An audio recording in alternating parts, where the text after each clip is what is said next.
Dr. Craig, you've had a couple of debates with a man that we are sad to say has passed away, Dr. Victor Stenger. Mm-hmm. He was in his 80s, very active in the internet infidel community and in the atheist community. You've had a couple of exchanges with him. We'll talk a little bit about some of the things that he viewed, some of his views, what they were. And you met him after the debates as well, and had a couple of anecdotal interactions with Dr. Stenger. Yeah, we got on well together on a personal level. The first debate I had with Vic Stenger was at the University of Hawaii, Manoa campus. He was a professor of physics for most of his career at the University of Hawaii. And so we were invited by a Christian group there to have a debate on campus on the existence of God. And it was fun because part of the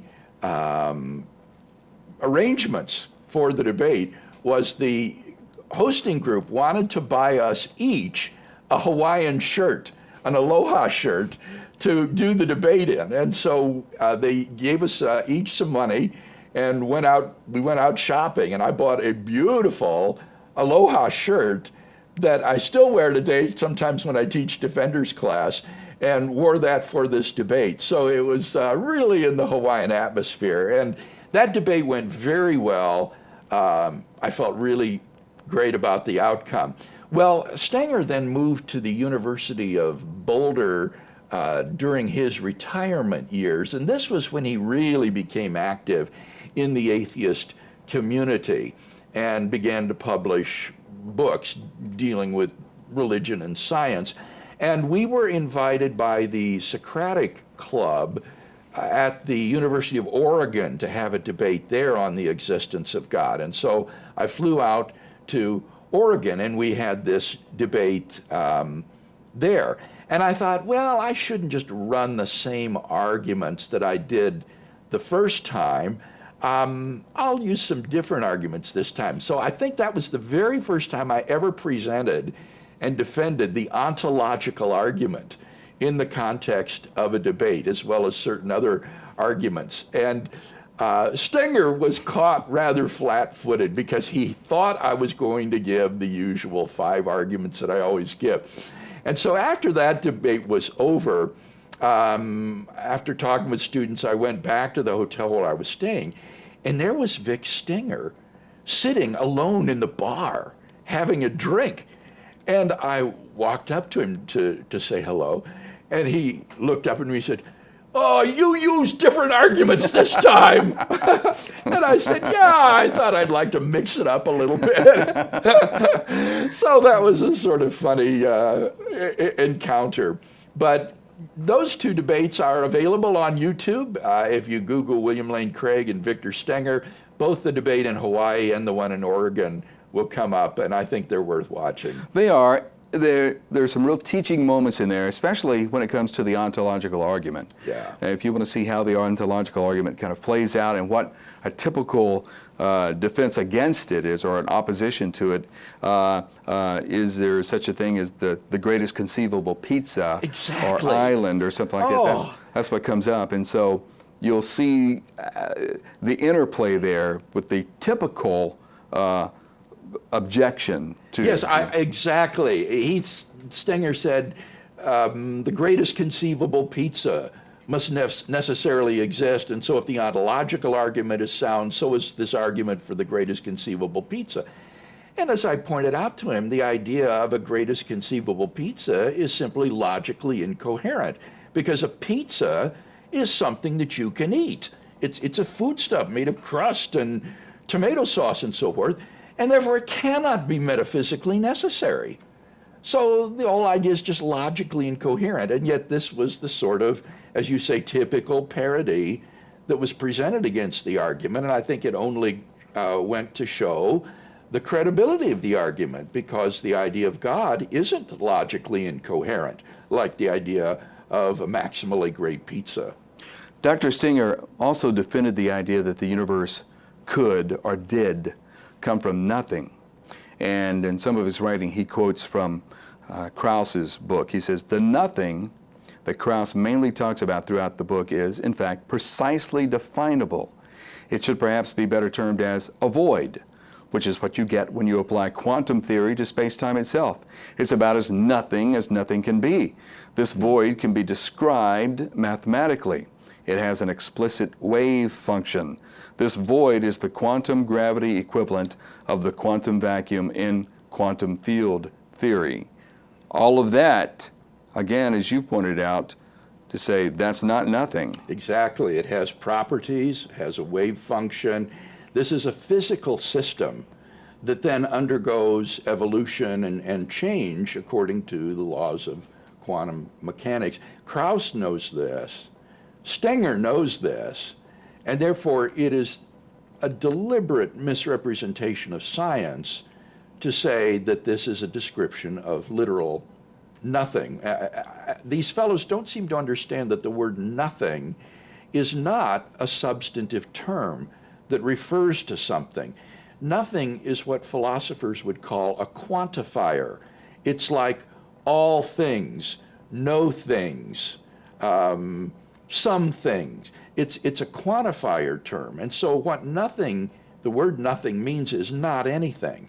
If I say I had nothing for lunch, I don't mean I had something for lunch and it was nothing. I mean I did not have anything for lunch. So when you understand the use of the word nothing as a quantifier rather than as a substantive term, you can just see how utterly misconceived are these attempts to call the quantum vacuum or these other physical systems nothing. I had nothing for lunch and it tasted just like chicken. Yeah. I mean, you just can't apply these properties to That's right. And nothing. the further point then that needs to be made, and I've made this in the debate, is that these physical systems cannot be past eternal according to contemporary cosmology. These things are finite and had a beginning, and therefore the universe began to exist. Dr. Stenger thought that the multiverse objection was valid against the fine-tuning argument. Right. Let's understand the multiverse objection. It depends upon two assumptions. First, that there is this array or ensemble of other universes out there, undetectable by us, invisible, causally unconnected with us now. Moreover, that these are preferably infinite in number and that they are randomly ordered according to their fundamental constants and quantities. Now that's an enormous metaphysical assumption for which we have no evidence at all. George Ellis has been emphatic about this. He's a quantum cosmologist at the University of Cape Town in South Africa. And Ellis has been very emphatic that there's just no evidence at all for this sort of world ensemble or multiverse. That's the first assumption, that there is such a thing to begin with. But then secondly is this assumption that the only worlds that have observers in them are fine-tuned for the existence of interactive embodied life. This assumption is necessary in order to explain why we shouldn't be surprised at observing a finely tuned universe around us. The idea is that observers can only exist in worlds that are finely tuned.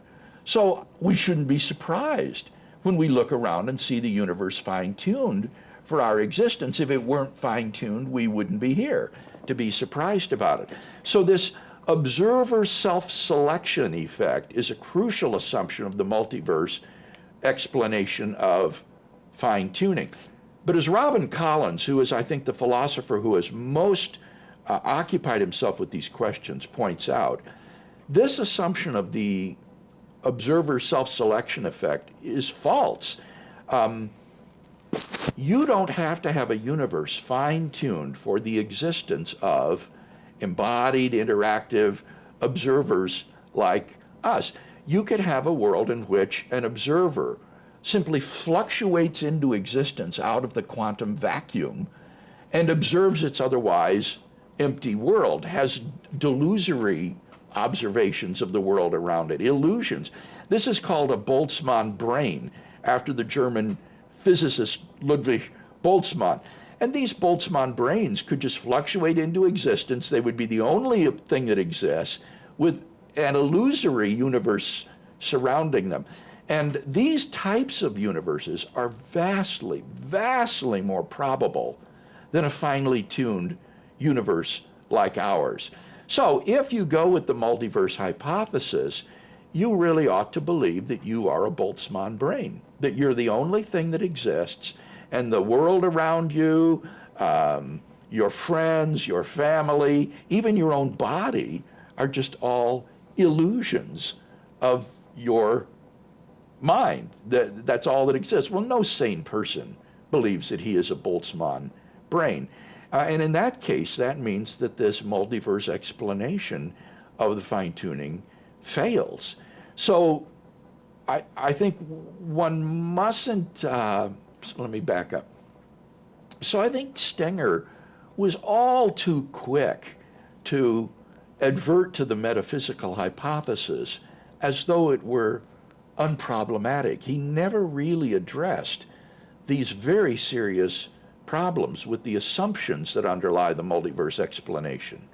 There's more on Boltzmann brains in your debate with Sean Carroll. So That's people right. can look at the transcripts or the videos there. Yes, and in the debate with Carroll on does the evidence of contemporary cosmology point to God's existence, the issue of Boltzmann brains really takes pride of place in the discussion of fine-tuning, because Carroll is acutely aware in his published work of the problem of why we have these low entropy conditions at the beginning of the universe.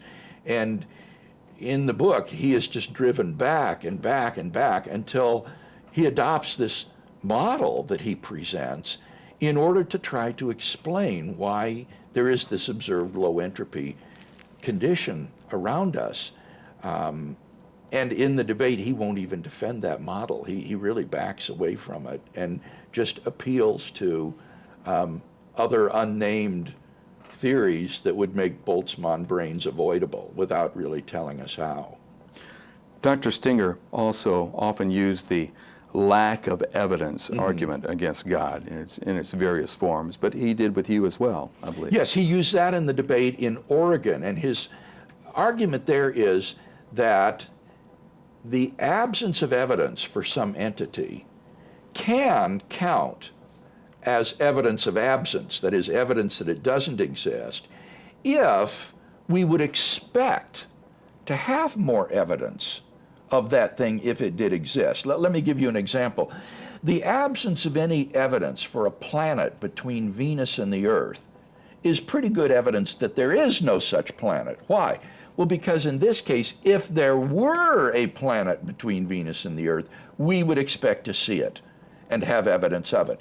So what Stenger maintains is that if God did exist, then we would expect to have more evidence of his existence than what we have. And I had a two-pronged response that I think is thoroughly adequate to this objection. The first one is, it's not clear that if God exists, he would have to provide that sort of evidence. And here I talk about Reformed epistemology.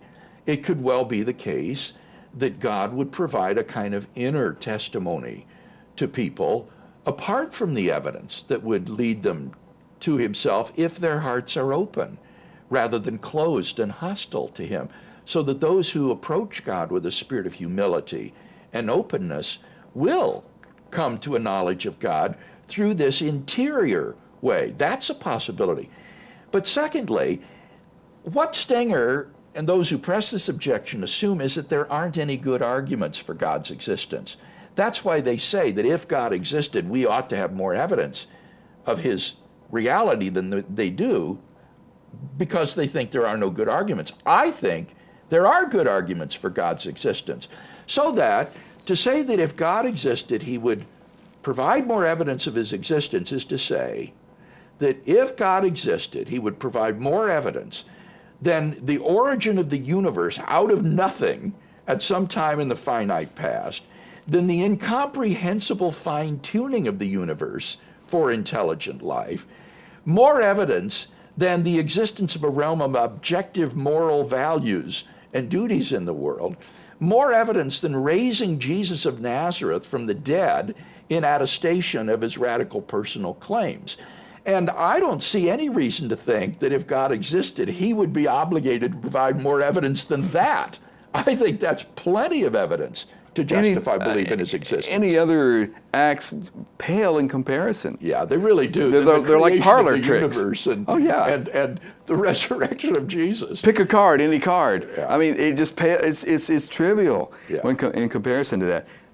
And Bill, haven't you said that what people's expectations of evidence are varies from person to person, what they would consider evidence? I mean, what may convince one person may convince another. It's kind of arbitrary.